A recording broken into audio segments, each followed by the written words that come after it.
जय श्री कृष्णा, राधे राधे। कैसे हैं आप सब? उम्मीद है आप सब अच्छे होंगे, स्वस्थ होंगे। तो चलिए आज मैं फिर से आप लोगों के लिए एक प्यारी सी कहानी लेकर आई हूँ, जो है गायत्री माता जी की कहानी। इसे पूरी देखिएगा, इसे स्किप मत करिएगा। तो चलिए शुरू करते हैं आज की ये कथा। बहुत प्राचीन समय की बात है, जब धरती पर अज्ञान और अंधकार बढ़ने लगा था। मनुष्य वेदों की और ज्ञान को भूलते जा रहे थे और अंधकार की ओर चले जा रहे थे। यज्ञ, तप और सदाचार से दूर होते जा रहे थे। तभी देवताओं को चिंता हुई कि यदि संसार में प्रकाश नहीं रहा तो ये पूरा संसार अंधकार में डूब जाएगा। तब सभी देवता ब्रह्मा जी के पास गए और बोले, हे सृष्टिकर्ता, कोई ऐसा उपाय कीजिए जिससे फिर से धरती पर ज्ञान और समृद्धि का प्रकाश फैले।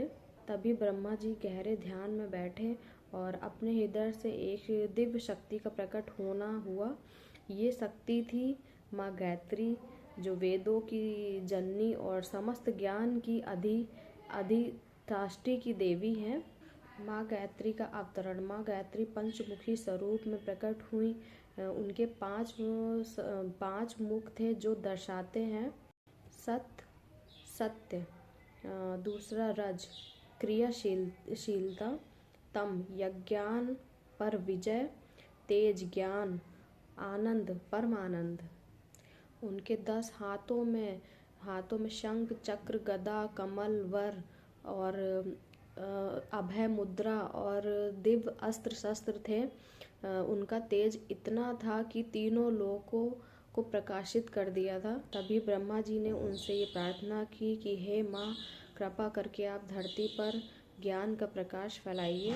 तभी माँ गायत्री बोली कि मैं वेदों के माध्यम से मनुष्यों को समृद्धि दूंगी और गायत्री मंत्र के द्वारा उनके मन को शुद्ध करूंगी। गायत्री मंत्र का महत्व।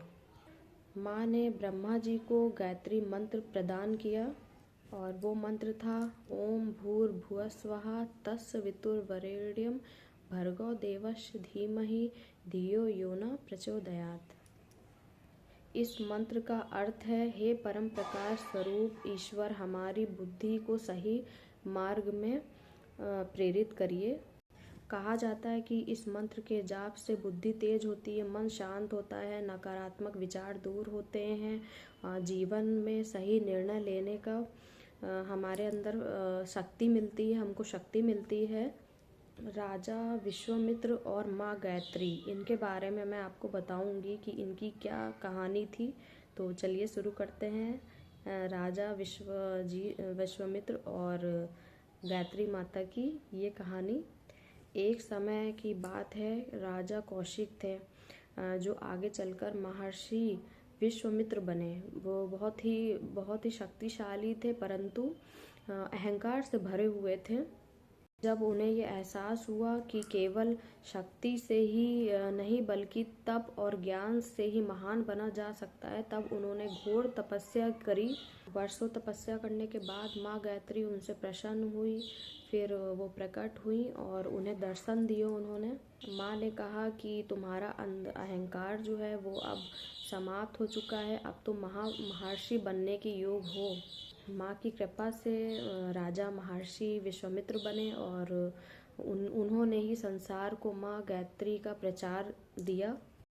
कहा जाता है कि ज्ञान के स्वरूप में माँ सरस्वती, शक्ति के स्वरूप में माँ सावित्री और बुद्धि के स्वरूप में माँ गायत्री, तीनों एक ही महाशक्ति के स्वरूप हैं। इसलिए माँ गायत्री को त्रिदेवी भी की जननी भी कहा जाता है।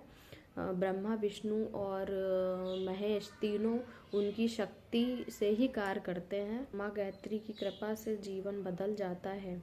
जो सच्चे मन से माँ गायत्री का स्मरण करते हैं, उनके जीवन में अज्ञान दूर होता है, भय समाप्त होता है और आत्मविश्वास बढ़ता है और बुरे कर्मों से रक्षा होती है। कहा जाता है कि माँ अपने भक्तों की बुद्धि को अपना सिंहासन बनाती है, इसलिए वे वहाँ पर कोई भी गलत विचार टिकने नहीं देती हैं। कथा से शिक्षा।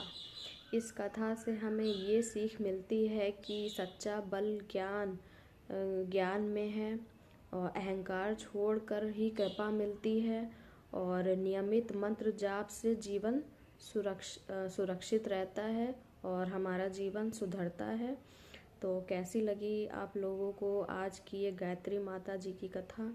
उम्मीद है आप लोगों को अच्छी लगी होगी। तो इस वीडियो को शेयर करिएगा, लाइक करिएगा और कमेंट में जय गायत्री माँ ज़रूर लिखिएगा। तो मिलते हैं आप लोगों से नेक्स्ट एक प्यारी सी कथा लेकर मैं फिर से आऊँगी। तब तक के लिए जय श्री कृष्णा, राधे राधे।